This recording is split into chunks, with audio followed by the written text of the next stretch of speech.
Salem Aerial. For aerial photos, videos, mapping, and inspections, visit SalemAerial.com. You own and operate? Glamour Salon, downtown Salem, yep. Okay.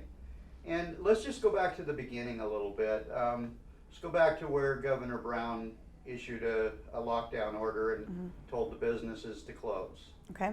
So just, I guess, start off by telling me what your thoughts were at that time.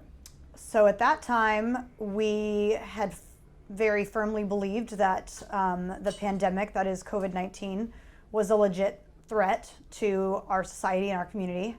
And we were willing to shut down our businesses for, an undisclosed amount of time. We were hoping it would be short, 2 weeks maybe, to protect, our friends, our family, and our community. But the lockdown stretched into a month, and around that month, our governor, Kate Brown, she still had not released any dates, any potential dates, or had hinted at any dates that we could possibly reopen. So we had already now had 1 month where our 6 businesses were not operating, and they were still accruing and incurring all of their leases, all of the overhead, all of the equipment. So we were incurring debt for businesses that were not able to operate. So somewhere around the 4-week mark, we decided that I needed to go back to work, regardless of the mandate. That we had done a full month of shutdown. Everyone had done a full month of shutdown, and continuing to be shut down would be devastating to our businesses. We would probably lose them or have to file bankruptcy. Because not that, we were living in poverty or anything like that, but mostly that by the time all of those leases were come back due after the state of emergency, we were now in about $80,000 worth of debt having been closed. So me opening my salon allowed some of the independent contractors that work here to work, and it allowed me to work and provide at least some sort of income for our family. Start chipping away at a little of the debt. Yeah, and it's going to be a year, 2 years before we make up for that 2 months that we lost. Now, are you aware that the original shutdown emergency declaration by Governor Brown had a 28-day expiration date? I am, yes. When did you become aware of that? Not until, so I believe it should have only lasted until, is it April 6th? We didn't become aware of that, and it didn't start to, circle social media until the end of April, maybe early May. And even then, you can't believe everything you read on social media. So multiple people had sent me this declaration that her stay-at-home order had expired. And I thought, well, I'm not going to just believe what I read on social media, unlike some people, and let the lawyers handle it. And when I saw lawyers starting to handle it and bring it to court, that's when I was aware that it was probably a legitimate thing. When you refer to lawyers bringing it to court, you mean other people's lawyers? Yes, correct. There was the Baker County judge that ruled that her stay-at-home order did expire and it was null and void. And there have been other attorneys that have brought cases to court for that, I believe. On the same Yeah, grounds. and so tomorrow, actually June 2nd, we should hear back whether or not that stay-at-home order is null and void. The High Court's ruling on that tomorrow. Okay, so we jump forward to the 5th of May, I believe it was. Yes. When you announced you were going to reopen. Yes, so May 2nd, I accidentally announced that I was going to reopen. I posted it in a Facebook group called Open Oregon, and what I didn't think to look at was that the group was public. And what I didn't think about was that people might share my post. So I had posted that I was planning to open my salon, and I wanted to be able to come to that group for support, moral support, if you will, and support in numbers. And by the end of the day, that post had been shared over 60 times. And I started seeing my friends in Salem sharing it. So at that point, there were news channels contacting me through Messenger. We'd like to get your story. I had already, by now, retained a few attorneys and a politician that's wanted to be in my corner and support my cause. And I they advised me, absolutely do the interviews. You do not want the news to create their own narrative for why you're opening, just that you're a rebel or an anarchist. And so I did news interviews to let people know I was opening because I have the right to work. It's my basic human and constitutional right. And that small businesses all over America are suffering being shut down. We are the ones suffering the most. So I believe that narrative was made very clear. And on May 5th, I did open my doors. And throughout the course of the next 10 days, I was threatened and harassed by multiple state agencies, even including CPS. Well, let's stop there and let's go down the list. Okay. What agency first contacted you and why, and what did they threaten? The first agency that contacted me was OSHA, Oregon Safety and Hazard Association, and they threatened me before I even opened my doors. A representative came and told me that should I open my doors, they would issue a $1,000 citation. And if I continued to operate after that citation, they would issue what's called a red flag citation, which is a fine for up to $70,000. But he assured me that it would be a $70,000 fine that he would cite me. That was before I even opened. So I opened regardless, and OSHA didn't come the first 2 days, I believe. But by the third day, they did have a warrant and an active investigation into me. And they did eventually cite me a $14,000 citation. Is that still pending? It is still pending. We're waiting on a court date for that. Okay. But we are very confident that that will get thrown out, because what OSHA did was deem my independent contractors employees. And there is no way they are employees. No way. You're basically a landlord here. Yes, yeah, that is exactly how I compare it. I'm a landlord. So if you want to talk about state agencies, you could address the IRS, the Oregon Department of Revenue. There's no way that those state agencies have any paperwork showing that I have employees here. So I don't understand why they went to the extreme of deeming them employees when the rest of the state agencies could easily prove that they're not. So I've got a pending citation with OSHA. 1 day or two after that, my lease for my building is with the city of Salem. The city of Salem issued a warning, not even a warning, just a point. You're violating your lease, and you're violating it because you're disobeying government laws, such and such. There was no threat made about my lease. I have not heard from the city of Salem again, but they did threaten me with that the first week. By the second week, Oregon Health Authority had threatened my facility license and had sent an email to the stylists that they were aware of that worked as independent contractors here. They issued them threats that they could revoke their licenses and or issue them Class C misdemeanors, as well as citations ranging from $5,000 to $50,000. And what would these, did they give you a title for these misdemeanors? No. What were the charges? They just threatened that there would be some misdemeanors. Right, yes. Okay. Yeah. By Monday, that previous week also, on Friday, is when I found out that Child Protective Services showed up at my home. And my babysitter was very smart and told them, I'm not answering your questions. They tried to question her. And then I contacted CPS, and I very naively invited them back into my home on Monday because I wanted them to see that there was no reason for them to be conducting an investigation on me. And the fact that they was just another example of government overreach and another state agency that just came after me to harass me. Now, let's drill down on that just a little bit. So, Human Services shows up at your, and I can't keep track of what that agency calls themselves. Mm-hmm. They change their name every year or so. But so, Department of Human Services shows up to your door, and they want to interview you and your children, your husband, I take it. Yep.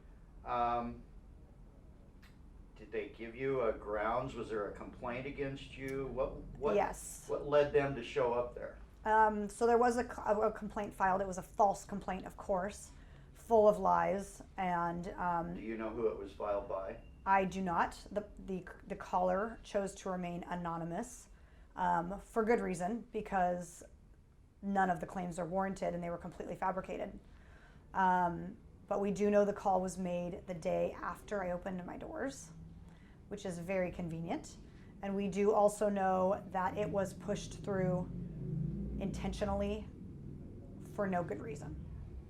So the complaint was made the day after you opened your doors, and how many days after that before the person showed up at your door? Within 72 hours. Okay. Yeah. And if you don't mind, tell us a little bit about how that interview went. Well, I thought it went fine because I actually invited him into my home to show him that my home was safe and my children were fed and bathed and happy. And I was disappointed to find out later that his tactics were not essentially legal. He insisted on interviewing my son, my 6-year-old son, without me. And I asked multiple times to be in the room. But instead of allowing that, which is what they are supposed to do, I was told repeatedly not to come into the room, and even if I didn't speak or even look at my son, that that wasn't going to be allowed. So the man went into my son's room and interviewed my son without me present, and I have no clue what he said or the questions he asked my son. He interviewed my husband and I separately. We both had the same, of course, truthful answers without being in the same room as each other. And we both were very adamant that this had everything to do with my business reopening and nothing to do with the actual welfare of my children. Did this investigator give you any clue that might be the case? Did he make any statements or anything that led you to believe this started at maybe the governor's office? No, unfortunately. Okay. He said very little. He said as little as he could. Okay, just a lot of questions. When it came to, except when it came to asking questions. Now, have you heard from them any further since then? I was told when he departed that day, he wanted to still make contact with my 3-year-old daughter, which I thought was ridiculous considering how outrageous the entire claim was at this point. 2 days later, I maybe went public. I think it was 2 days later I went public with that visit and was told by multiple, hundreds of people, don't let them in your house. They have no right. Do not let them interview your daughter. He had no right to interview your son alone. You need to know your rights. And my rights are, I'm not speaking to CPS anymore. The claim is not valid. My children are safe. I will not cooperate. So he tried to reach out to me that next week, asking to make contact with my daughter. I told him I would not communicate with him. He needed to contact my lawyer. That was via text message.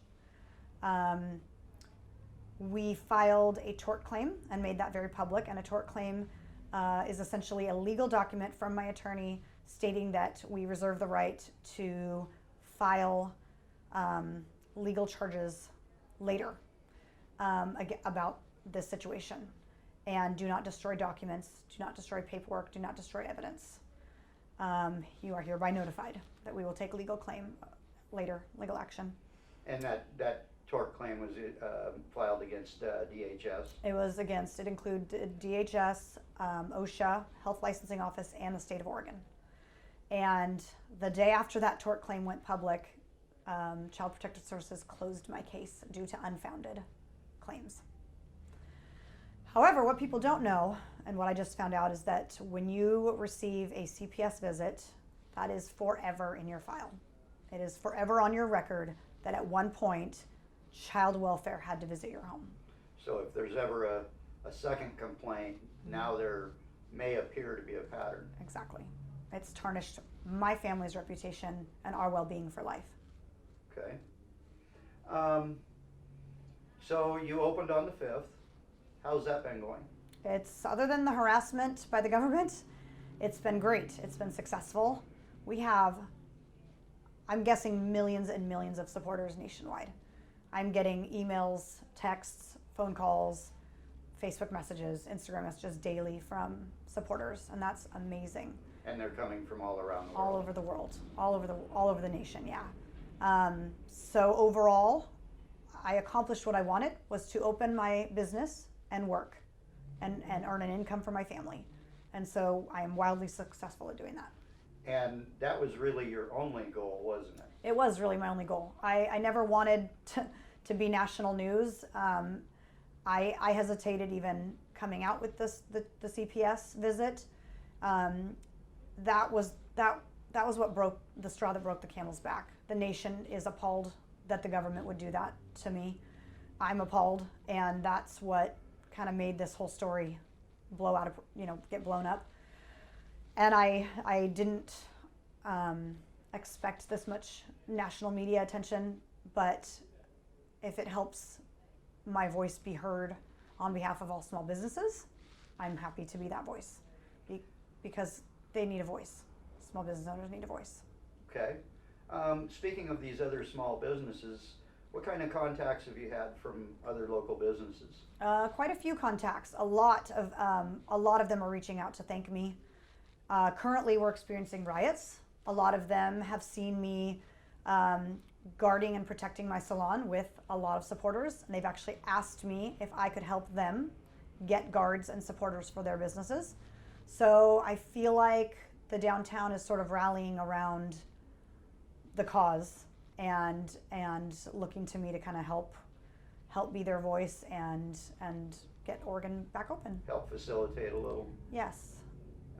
The cause being protection of businesses. Yes, the cause being we need to be open because we need to earn a living. That's a pretty flat out, easy to understand cause. We can't afford not to work, whether it's an order from No. Governor Brown or a broken window from a young rioter. Yes, we need to be open. And that's a whole trickle down. These riots are a whole trickle down effect. My salon has been targeted specifically in these riots because of my violating a government mandated closure. Apparently it's controversial whether or not I'm allowed to work. That's not controversial, not at all. Everyone has a right to work and every job is essential. And having been targeted for riots now because of people who disagree with my right to work, it's just a whole nother aspect of the situation that's going on with small businesses. It's terrifying. Okay.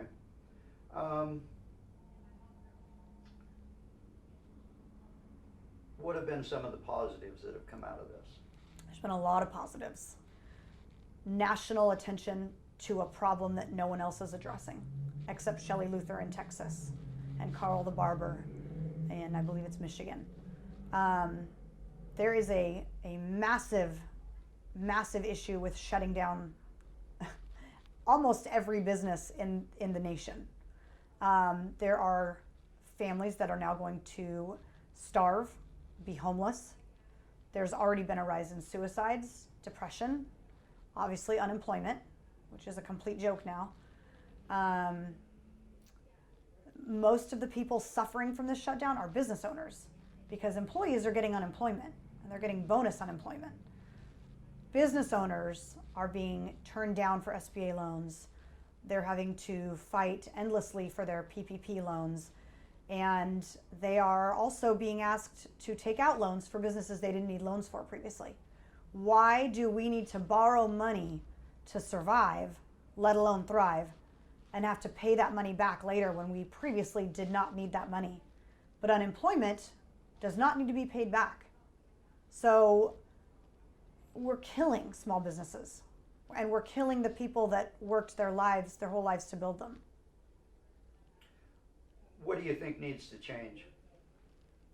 I think the government should never have the authority to create a lockdown and decide for themselves on a personal opinion which business is or is not essential. Because that is 100% an opinion, which business is or is not essential. And I will say it again, every business is essential because the person providing that service and doing that job is living off of that income. So to tell them that their livelihood, their income, their bills that they have to pay at home, their children that they need to feed is not essential, that's unconstitutional. That's inhumane. Let's touch just briefly on what you think of COVID itself. I am not a doctor and I'm not a scientist, and I have a hard time commenting on something that I am not able to research entirely. I believe that it was over dramatized in the media. I believe we used this for a media frenzy, and I believe the government massively overreached with their decision to tell us how to handle each other's health.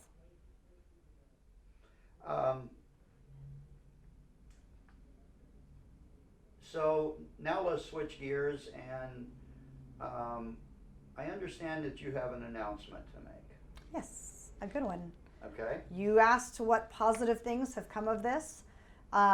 Many are aware that I've raised over, I haven't looked recently, over $80,000 in GoFundMe campaigns. None of which I created. I was going to ask Yeah, you that. none of which I created, but other people created, and somewhere in the process, it's questioned who really has control of that money, because they're trying to donate it to my cause. They're not trying to donate it to a stranger who's potentially stealing the money.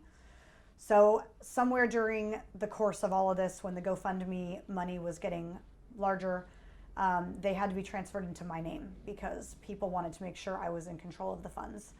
And there is a good amount of funds. There's about $80,000, and my husband and I have not even chosen to use that money for ourselves, and we haven't even chosen to use it to dig our businesses out of debt. We created a nonprofit called Glamour Institute for Freedom, and it is a nonprofit organization that's going to basically pick a fight against the government and ensure that small businesses that somehow made it and survived through this pandemic will never again be told that they must close their doors, legally or illegally.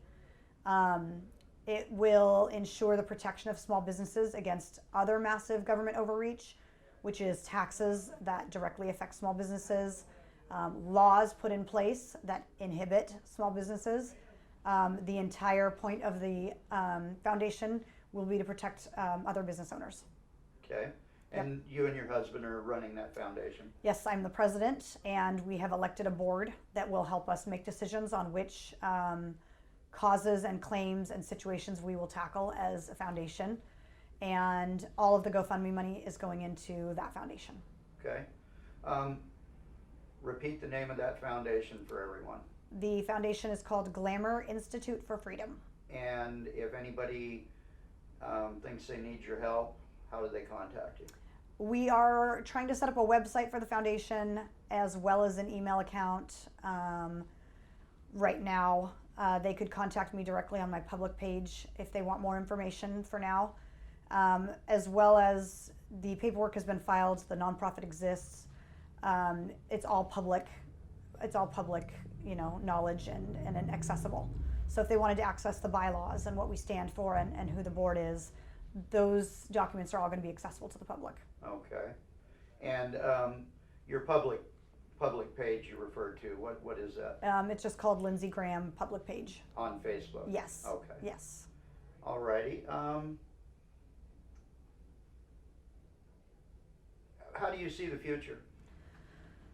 Well, as I said before, I didn't expect it to be at this level at all. And so I really do not know what the future holds for me. I don't know if the nonprofit is going to take off, if it's going to go somewhere, if it's going to be, a new full-time job for me, monitoring and managing and helping assist other small businesses.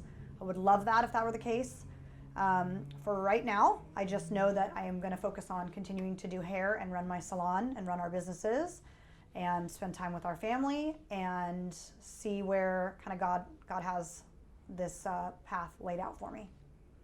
So you referred to your family. You're a new mother, aren't you? I am, yes. We have a 6-year-old boy, a 3-year-old girl, and he just turned 12 weeks, so 3 months yesterday. So among all of this, you're dealing with a newborn as well. Yes, yeah. I'm dealing with the hormones and the sleepless nights and the wild home life of having 3 little munchkins running around. on top of all the stress all that this. the government's brought down Yeah, on you. yeah. Okay. Before we wrap this up, is there anything else you'd like to say to the public? I would really like to say thank you for the support. It's hard being in the spotlight the way I am, and it's really hard to have negative, hateful things spewed at you by people who don't understand what's going on, what's really going on. I've been attacked for opening during a pandemic, called a murderer, called countless names. That was one of the things I wanted to ask you about, and I failed to. You've had a lot of positive response from the public. Talk a little bit about some of these negative responses you've had. There's, thank God there's very little negative response, but the negative people tend to have a louder voice. Name calling, hateful comments, just spreading propaganda and lies on social media, that's pretty hurtful. But the positive does overpower that most days. But what I've also come to understand is the people spreading the lies and saying the hurtful things have not done any research. They do not know who I am. They do not know who my family is. They do not know my intentions. And they are simply reading bogus, made-up material on social media and taking it as fact. And that is pure ignorance. And then responding And then to responding it, but not only responding to it, spreading it as well. So social media is a nightmare for someone like me who actually has an agenda, and it's a positive one.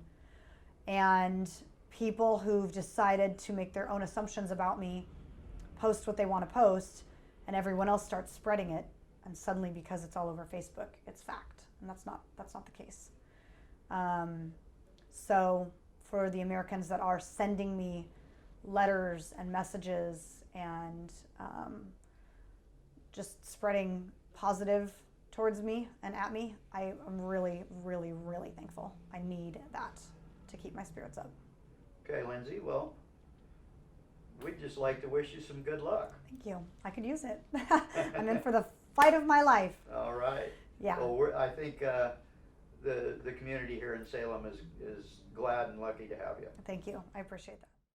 At Western Pacific Roofing, our residential team can provide all of your roofing needs. 503-588-7663.